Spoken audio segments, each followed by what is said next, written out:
Welcome back viewers. मैं फिर से आपके सबके सामने एक वीडियो लेके आई हूँ और आज की ये जो वीडियो है ये है ओवेरियन सिस्ट के बारे में। मैं ऑलरेडी सिस्ट के रिलेटेड एक टॉपिक बना चुकी हूँ, एक वीडियो बना चुकी हूँ, उसका लिंक मैं आपको डिस्क्रिप्शन बॉक्स में प्रोवाइड कर दूँगी।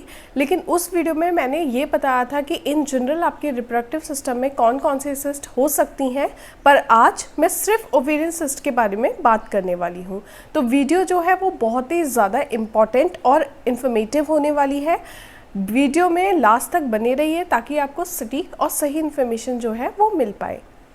मैं कोशिश करूंगी कि बहुत ही ईजीएस्ट वे में आप तक ये सारी अवेयरनेस स्प्रेड कर सकूं, क्योंकि ओवेरियन सिस्ट के बारे में पता सबको होता है, लेकिन अगर डिटेल्ड में और सही से हम किसी से पूछने बैठें तो बहुत कम लोग होते हैं जिनको एक डिटेल्ड इन्फॉर्मेशन होती है ओवेरियन सिस्ट के बारे में। तो चलिए विदाउट वेस्टिंग एनी टाइम हम ये जानते हैं कि ओवेरियन सिस्ट क्या होती है। पहले ये समझते हैं कि सिस्ट क्या होती है।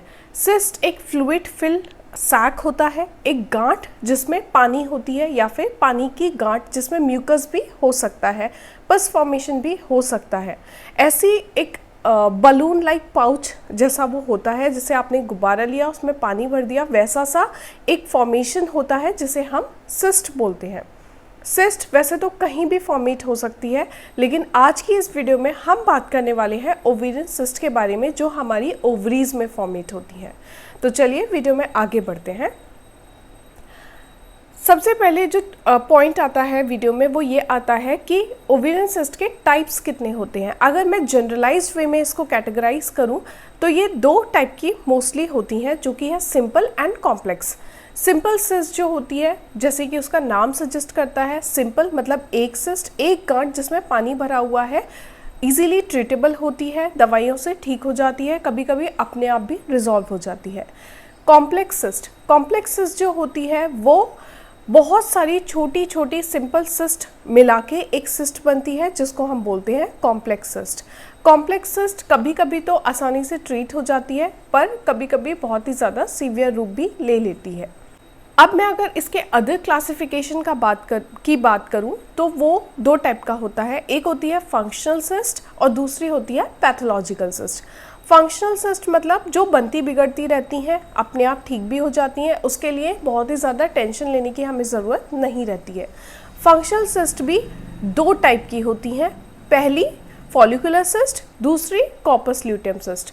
फॉलिकुलर सिस्ट जो होती है उसका फॉर्मेशन तब होता है जब मेंस्ट्रुएशन साइकिल होती है और एक फॉलिकल जो है उसमें फॉर्मेट होता है, और वो फॉलिकल अगर ओवरी से बाहर नहीं निकल पाता, एग से बाहर नहीं निकल पाता, एग से रिलीज नहीं हो पाता, तो उसको बोला जाता है फॉलिकुलर सिस्ट। उस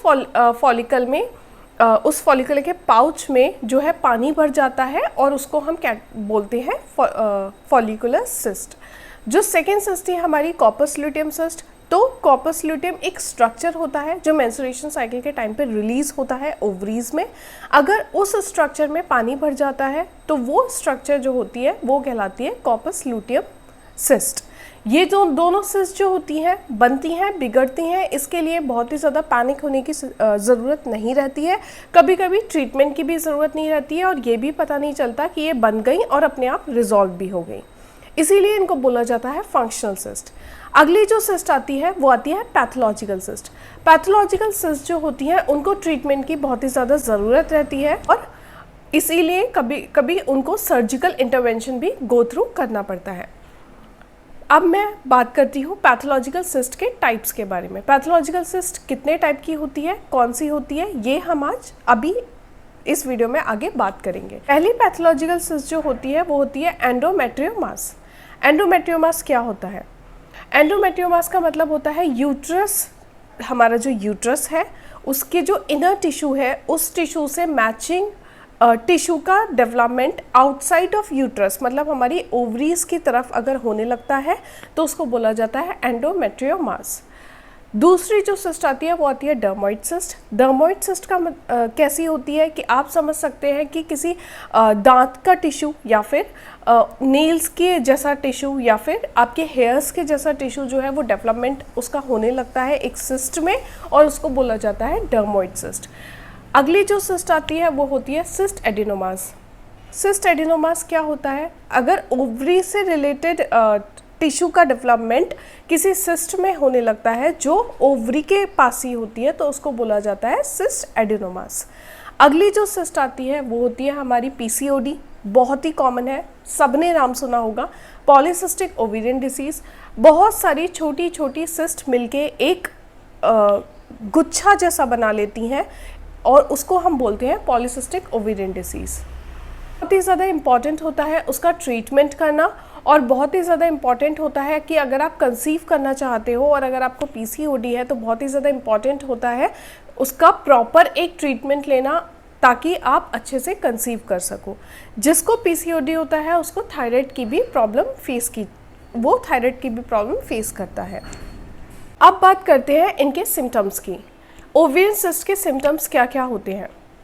मोस्टली जो सिस्ट होती हैं वो एसिम्टोमेटिक होती हैं, जितनी भी गांठें होती हैं वो एसिम्टोमेटिक होती हैं। एसिम्टोमेटिक मतलब वो आपको किसी भी तरीके के लक्षण नहीं दिखाएंगी, वो कोई भी सिम्टम्स आपको शो नहीं करेंगी, लेकिन फिर भी सीवियर केसेस में जो है आपके लोअर एब्डोमेन में पेन होगा, पेड़ों की तरफ दर्द होना, या फिर आपको इरेगुलर मेंस्ट्रुएशन साइकिल आना, या फिर आपको पेन होना lateral side of stomach, lower and में आपको लेटरल साइड एक ही तरफ बहुत ही ज़्यादा पेन होगा।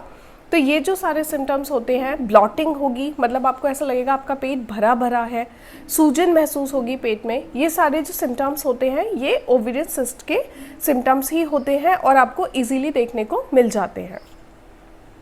अगर मैं इसके डायग्नोसिस की बात करूं कि कैसे डायग्नोस किया जाता है, डायग्नोस्टिक टेस्ट कौन कौन से होते हैं जिसके थ्रू ये पता चलता है, कंफर्म होता है कि ओवेरियन सिस्ट है भी या नहीं, तो सबसे इम्पॉर्टेंट चीज़ जो होती है वो होती है अल्ट्रासोनोग्राफी, यूएसजी। जब आप यूएसजी कराते हो तो उसमें क्लियर कट पता चल जाता है कि आपको ओवेरियन सिस्ट है। उसके बाद टेस्ट जो आता है वो आते हैं आपके ब्लड टेस्ट। अगर आप ब्लड टेस्ट कराओगे तो हार्मोनल रिलेटेड जितनी भी प्रॉब्लम्स आपको होंगी वो सारी उस टेस्ट में बता दी जाती हैं, और उसके बाद पता चलता है कि आपके सिस्ट की कॉम्प्लेक्सिटी कितनी ज़्यादा है।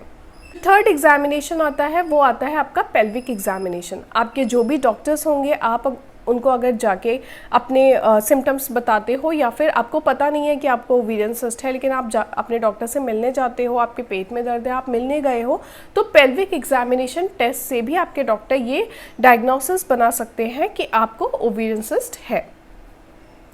चलिए अगले पॉइंट की तरफ बढ़ते हैं और बात करते हैं कि इसका ट्रीटमेंट क्या क्या होता है। तो ट्रीटमेंट की अगर मैं बात करूँ तो कभी कभी तो ओवेरियन सिस्ट को, जैसे मैंने बताया, ट्रीटमेंट की बिल्कुल भी ज़रूरत ही नहीं होती है। कभी कभी आपको हार्मोनल पिल्स या फिर बर्थ कंट्रोल पिल्स दे दी जाती हैं, जिसकी वजह से ये इजीली ट्रीट हो जाती हैं जब हार्मोन जो है वो बैलेंस होते हैं।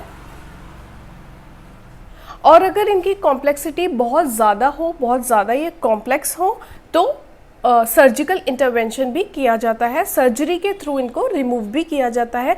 लेकिन वो प्रोसेस तब होता है जब सिस्ट का साइज़ बहुत ज़्यादा बड़ा हो, या फिर लॉन्गर पीरियड ऑफ टाइम के लिए वो सिस्ट रही हो, या बहुत तेज़ी से वो सिस्ट बढ़ रही हो। लोकेशन के ऊपर भी ये डिपेंड करता है कि आपकी सिस्ट जो है वो सर्जरी के थ्रू निकाली जाएगी या फिर ट्रीटमेंट देके ठीक कर दी जाएगी।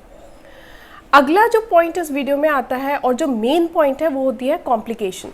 मान लो आपको सिस्ट है, ओवेरियन सिस्ट है, आपको ये चीज़ पता है और आपने ट्रीटमेंट नहीं कराया, तो क्या क्या हो सकता है। तो सबसे पहली चीज़ जो होती है वो होता है रप्चर की गांठ है, इंटरनली रप्चर हो सकती है, जिसकी वजह से आपको पेन, बहुत ही ज़्यादा सीवियर पेन होता है।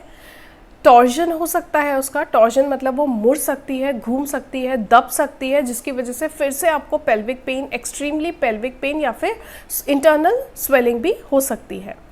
वैसे तो सारे सिस्ट जो होते हैं वो बिग्नाइन होते हैं, नॉन कैंसरस होते हैं, कैंसर नहीं होता, लेकिन फिर भी कभी कभी कोई ओवेरियन सिस्ट जो होती है वो कैंसरस हो जाती है। इसीलिए बहुत ही ज़्यादा ज़रूरी होता है कि सही टाइम पे आप इसका डायग्नोसिस करवा के इसका ट्रीटमेंट लें। जो थी ये मैंने सिर्फ ओवेरियन सिस्ट के ऊपर बनाई थी। Types of ovarian cyst, symptoms they show, treatment they go through और कॉम्प्लिकेशंस दे कैन कॉज, ये सारे पॉइंट्स मैंने इसमें कवर किए थे, बहुत ही जनरलाइज्ड वे में कवर किए थे। अगर आपके कोई भी डाउट्स हैं रिगार्डिंग द टॉपिक तो आप मुझे मेल भी कर सकते हैं, मेरा मेल आईडी अवेलेबल है चैनल पे। अगर आप और मुझे कोई सजेशन देना चाहते हैं या फिर मुझसे कोई क्वेश्चन अप करना चाहते हैं तो आप मुझे कमेंट सेक्शन में बेझिझक होकर कमेंट कर सकते हैं। टॉपिक पे आप मेरे से वीडियो देखना चाहते हैं ये वीडियो बहुत ही इन्फॉर्मेटिव है, ज़्यादा से ज़्यादा लोगों तक शेयर करें, लोगों तक इसके बारे में इन्फॉर्मेशन होनी चाहिए। अपने फ्रेंड्स में, फेसबुक ग्रुप्स में, व्हाट्सएप ग्रुप्स में इसको शेयर करें और मेरे चैनल को सब्सक्राइब करें, वीडियो को लाइक करें। और अगर आपको वीडियो पसंद आई हो तो प्लीज़ मेरे चैनल पे बने रहें। मैं फिर से अगली वीडियो आप सबके लिए बहुत ही ज़्यादा इन्फॉर्मेटिव लेके आऊँगी। Till then bye and thank you. Stay healthy and stay blessed.